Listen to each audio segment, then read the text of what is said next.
Nakatakdang bumisita si Pangulong Aquino sa bagong silangan sa Quezon City, isa po sa mga sinalanta ng matinding ulan at baha. Sa ngayon, meron pa rin nananatili sa mga evacuation center habang hindi pa tuluyang nalilinis ang mga bahay nilang pinasok ng baha at putik. May report si Claire Delfin. Claire? Rhea, alas 4 ngayong hapon na inasang darating si Pangulong Aquino dito sa Barangay Bagong Silangan upang personal na makita yung sitwasyon ng mga evacuees dito at mabigyan sila ng relief goods. Sa ngayon, Rhea, ay humupa na rin ang tubig baha dito at karamihan sa ating mga nakikita rito ay mga taong naglilinis ng kanilang mga gamit, ng kanilang mga bahay na talaga namang napuno ng putik dahil sa pagtaas ng tubig baha dito kahapon na umabot ng lagpas tao pa yung lalim ng tubig. Karamihan pa rin sa mga apektado ng pagbabaha kahapon ay nanatili pa rin sa mga evacuation centers dito. Yung covered gym at yung eskwelahan pati na yung simbahan ng siyang ginamit na evacuation centers. Andito sila dahil nga bukod sa nililinis pa yung kanilang mga bahay ay medyo hindi pa rin sila kampante dahil patuloy pa rin yung pagbuhos ng ulan.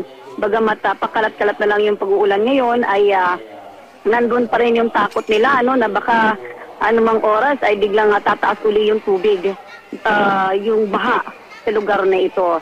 Kaya sa mga oras na ito ay inihintay nila yung pagdating ng Pangulo at pati na rin ng Mayor ng Quezon City na si Mayor Herbert Bautista. Rhea?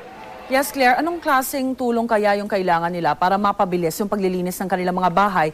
Kasi ang rinig ko rin sa ibang mga lugar, wala pang tubig. Actually dito, wala rin naman silang tubig. Pero dahil may ilog, doon sila kumukuha ng tubig. Although medyo maputik pa rin yung tubig dito sa ilog na ito. Pero yun na rin ang ginagamit nilang panlinis. Pangunahin nilang kailangan talaga. Siyempre, mas importante sa kanila yung pagkain, inuming tubig, at mga damit na rin, lalo na sa mga bata. So sa ngayon, Claire, mananatili muna sila sa mga evacuation centers? Yes, evacuation centers pa rin sila. Magkatabi lang naman itong mga ginagawang evacuation centers at nandito pa rin sila. Naasahang kahit hanggang siguro mamayang gabi, dito pa rin matutulog yung karamihan sa kanila dahil nga tuloy-tuloy pa rin yung pag-uulan dito. Alright, Claire, maraming salamat.